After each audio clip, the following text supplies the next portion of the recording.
Hey guys, it's Kaz here, and today I'm doing my September wrap-up. So I didn't read loads of books in September, but I did read a few chunky ones, so let's just jump straight in. And the first book I read was actually on my Kindle, and it was Starvation by, I've had to look up on my Goodreads, Molly Fenig. So this is a book that the author sent me quite a few months ago, and then because it was on my Kindle, I totally forgot I had it. And then I think I saw the author post on Twitter mentioning the book, and I was like, oh shit, yeah, I own that, I should probably read that. And then I read it. So this is a book about a boy who has an eating disorder, which is a subject that you don't see very often. I've only seen it covered in a handful of books, and yeah, I enjoyed it. It's told in alternate timelines. We see sort of now how he's dealing with it, and then a year prior, sort of what happened to him to make him feel like he needs to start controlling his eating, and what transpired to make him have an eating disorder. And yeah, I enjoyed it. There were a few twists and turns in here that I wasn't expecting, or certain things were sort of not told until a bit later. Stuff happened but you don't know because you haven't found that bit out yet. So yeah, I liked that. I also really appreciated how the book was quite open-ended at the end. It wasn't like, and then he was cured, because that's just not realistic with eating disorders. You're not just going to randomly just be cured. So I really like the fact that the author didn't try and do that at the end. It's still sort of up in the air. Yeah, he's trying to get help, he's trying to get better, but you know, it's an ongoing process, that sort of thing. So I liked that. After that, I read Julia and the Shark by Kieran Millwood Hargreave and Tom DeFreston. This is a middle grade book about a family that go to the Shetland Islands because the father is trying to fix a,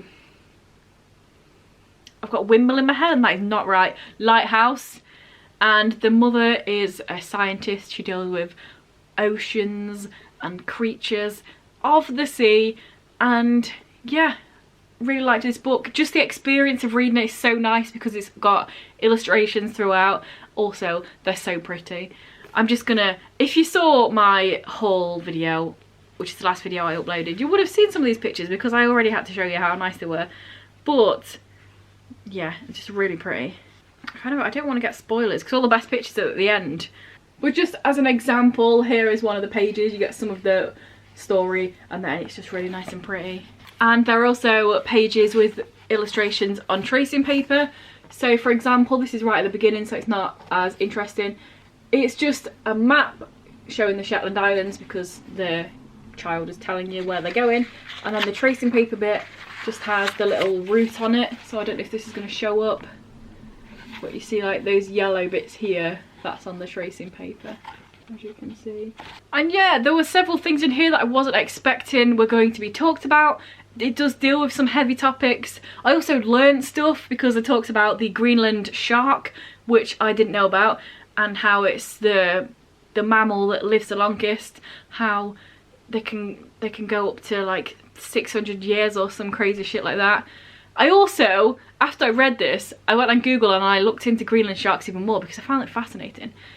How they don't mature until about 150 years old. That's when they start having babies. So they're still sort of dealing with the aftershock of the beginning of us hunting stuff and killing stuff in the ocean, because, you know, 150 years. The other ones that are not dead haven't matured enough yet to have more babies. How crazy is that? But anyway, that's not even about this book. That's just about Greenland sharks, but it was very interesting. It also talks about stars and stuff like that, so you learn a little bit about that, constellations, and then the heavy topics. It talks about bullying a little bit in here because our main character Julia meets another boy on the island. They become friends and he's being bullied a bit. And also the topic that I wasn't expecting to be talked about in here is mental health, so I'm just going to leave it at that. I'm not going to explain any more about that, but yeah, it was super interesting and very pretty. Why? Why are you meowing? What? Why? Why? Kitten features! We haven't featured the cat butt for quite a while, but he's meowing at me, so he wants attention. Boop.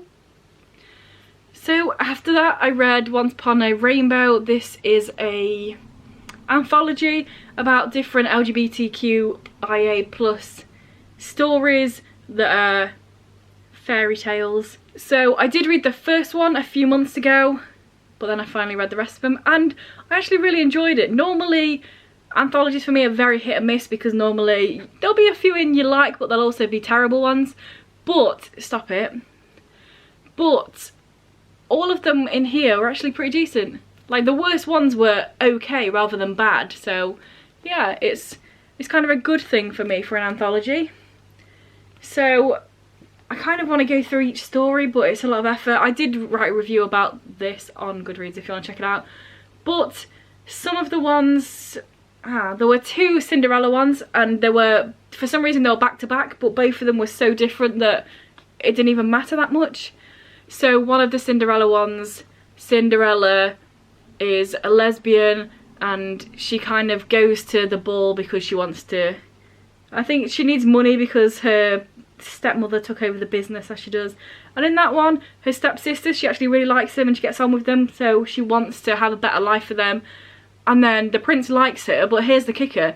The prince, stop it, the prince is Arrow Ace, so he doesn't want anything to do with her either. And then they just like get together as a team and it's really cool. And then the other one, the Cinderella, is more of a modern retelling and our main character is a trans man. And the fairy godmother in it is an air plant because he owns a plant shop and the air plant comes to life and gets him a nice suit and stuff so he can go to a wedding. He lives with his 2 female friends who don't know he's trans, so they still see him as a girl, and got a dress to go to the wedding and like, oh, put on your dress, and he's like, obviously not. And then he can go to the wedding and he meets the best man or something. And it's really cute because eventually the guy that he meets, they knew each other from school when he wasn't himself, but the guy he meets goes to the, what's the word I'm looking for, dishcloth? Garden. But the guy he meets goes to the plant shop to pay for the money for the centerpieces that he did, sees him there and he's like, oh wait, that was you. And like nothing about him being trans is ever said, and it's so good because it's not like, hey, I used to know you at school, your name was, it was just like, oh, it's you, yeah, let's get together. So that was really nice. There was one with Faye in that was what's the word I'm looking for? Red Riding Hood. There was one that was a little bit Red Riding Hood, a little bit Sleeping Beauty. That was about Faye. That was pretty cool. That was very heavy fantasy. It felt like maybe that one needed to be longer because the first bit of it was just like words. All these fantasy words and places and stuff that they had to like pile onto you because it was only a short story. But that one was really cool.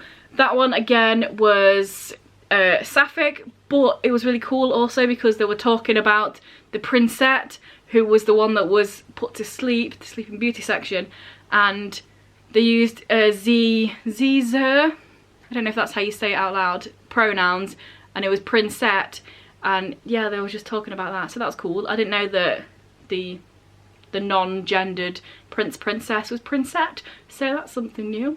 There was also a Hansel and Gretel one, which was, it was cool because when you're reading it, you didn't know whether it was a thriller or not. You didn't know whether it was creepy or whether the character thought it might be creepy, but it wasn't creepy, so that was really interesting.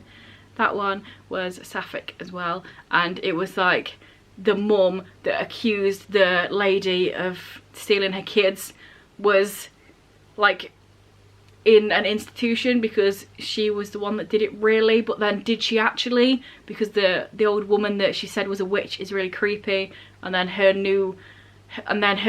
niece comes to town and it's like, is she being creepy? Is she not being creepy? So that was interesting. Oh, there was also one that was like a knight going after a dragon, which had a nice cool twist towards it. He was a knight and he goes around, he just really likes saving princesses, but he has to run away while the kingdom is celebrating because he doesn't want the king to make him marry the princess that he saved, because he doesn't like girls, so he don't want to marry them, he just wants to save them because he's a nice guy. And the thing I loved most about that story was his friendship with his horse. Like, his horse was an amazing character. You know, all the sort of the Disney cartoons and all that, when the horse just had a really good personality, it was like that. And he would just look at his horse and then just say, oh yeah, I know, and like his horse came up with a really important plan just by looking at him. I loved that. It was really good. And then that had a cool twist at the end as well. So yeah, it was actually really good for an anthology. Like I said, normally you'll see some and you're like, meh, but most of these were pretty darn decent. So yeah. So we are about halfway through, so I'm gonna throw on over to one of the sponsors and then I shall be back with the last 3 books that I read.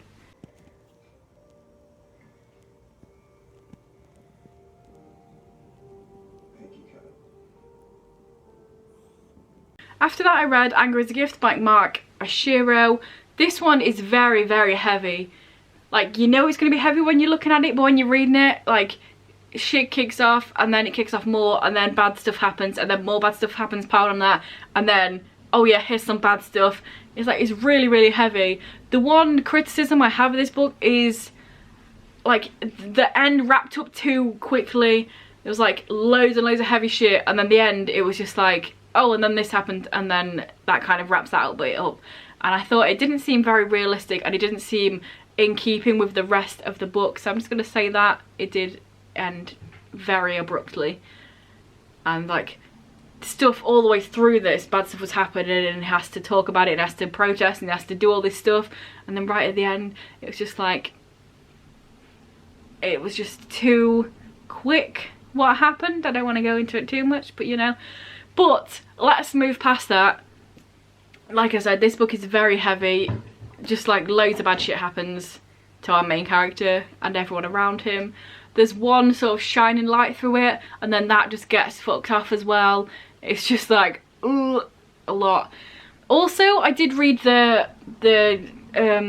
author bit at the end and he did say that originally this was meant to be a dystopian or sci-fi, and you can definitely tell reading it. There were a few moments when I thought this is getting to the point of sort of unrealistic, or I mean, I'm not an American black person, so is it unrealistic, you know what I mean? But some of it did feel a little bit dystopian, so I feel like you can tell that it was originally created to be a dystopian because some of it just went quite far. On the other hand, I genuinely looked up a thing that the police used against these people because I didn't believe it could exist, and it did. So, you know, apparently the Americans are like, hey, let's make a machine that if you point it at people it makes them feel like they're on fire, because that's a good idea. Absolutely incredible in the worst possible way. But yeah, it was a good book, but it was a very heavy book and sort of everything was just bad. And even at the end, yeah, stuff does get wrapped up really quickly and one thing happened that I thought didn't seem in fitting with everything else. But even then it wasn't like a yay. It's a lot. I'm just gonna put my hand up here to mention it's a little bit of a spoiler. It is kind of, well, it's definitely a spoiler, but one of the main things that I felt did feel a bit dystopian-y and a little bit sci-fi, not sci-fi but more dystopian-y. Little spoilers, already told you. But there was one bit where the police were in the school and they were going after the kids and it was just like very, very violent, just a lot violent. And then they were even getting violent with the teachers. A teacher tried to tell them to stop being violent and one of them hit him with a baton saying, I don't listen to you, I'm not here for you. And it just felt a little bit dystopian. Like, is that likely to happen? That they're just gonna like beat up the teachers as well? I don't know, I'm not American. And that is some backwards stuff happens over there, so maybe so. But that was just one of the little things. But anyway, yes, even though that happened, I did enjoy it. I did enjoy the nice moments before like everything went to shit again. I did really like that way. Oh, also, it's LGBT. There's like quite a lot of the characters, they're introduced, and like there's a non-binary person, they just use they, them obviously. And then our main character is gay, and you know, there's a group of people, they all have different sexualities and stuff, so that's cool that that's in there. But yes, very heavy. After that I read Saga Compendium 1 by Brian K. Vaughan and Fiona Staples. First of all, what the fuck? This has been on hiatus for like 2 years. Why is it not back? I got this a couple of years ago. I'm so glad I didn't read it when I first got it because I would have been even more mad. But I was reading this and it was really good, and I was like, oh yeah, it's really cool because when I get to the end I'll probably have like at least a couple more volumes to read. No, it's on hiatus. This is halfway through the story and it's been on hiatus for like 2 years. Please just do the next one, because how fucking rude, especially how this ended. But anyway, that's my rant about how it's been on hiatus for too long.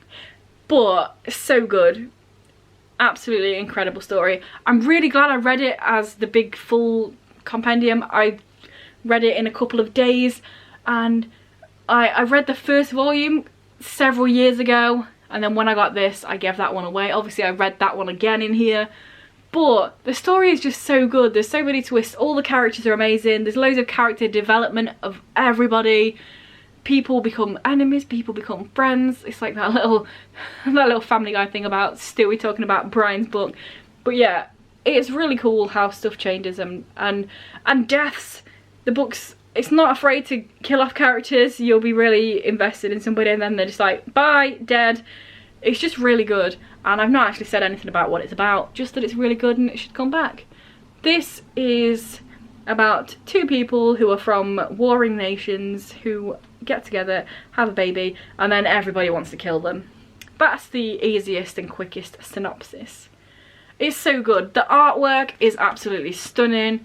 Let me just find a random page here near the beginning. But look at this. Absolutely stunning. The artwork's stunning, the story's stunning, the characters are amazing, the way it's written is great. It's not afraid to use bad language and show sexual stuff. It's just like everything and raw and good. And yeah, it was amazing. I'm glad I finally read it, but I'm also glad I didn't previously already read it, because I would be even more annoyed right now. I read several websites, I kept googling it, apparently it's coming back soon, but what does that mean? I want it now. Coming back soon means I'm going to have to wait another year until the actual volume comes out. But yes, amazing. Worth any hype that anybody's ever said. And last but not least, I finally finished Nancing by Roland Huntford.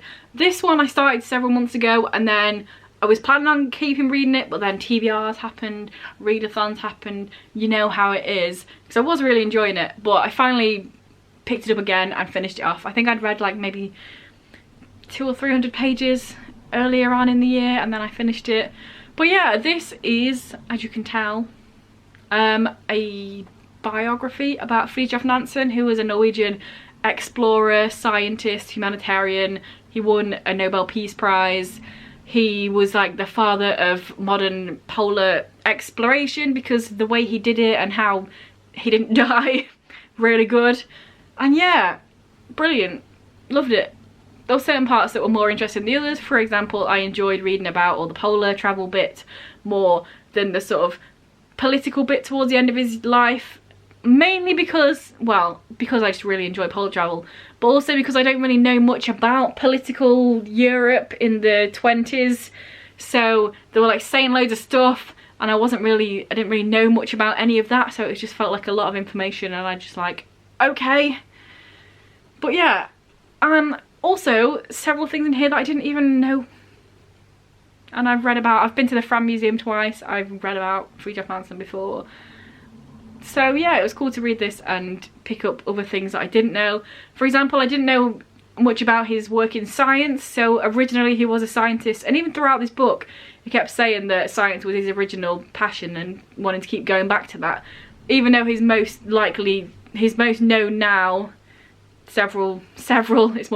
many years after his death, he's still mostly known as the polar explorer. He did a lot in science as well. There's literally like a Nansen something in your nervous system, which I didn't know. I didn't know there was something in your nervous system named after Nansen, because he was doing that sort of stuff before he did the exploration stuff, so that's really interesting.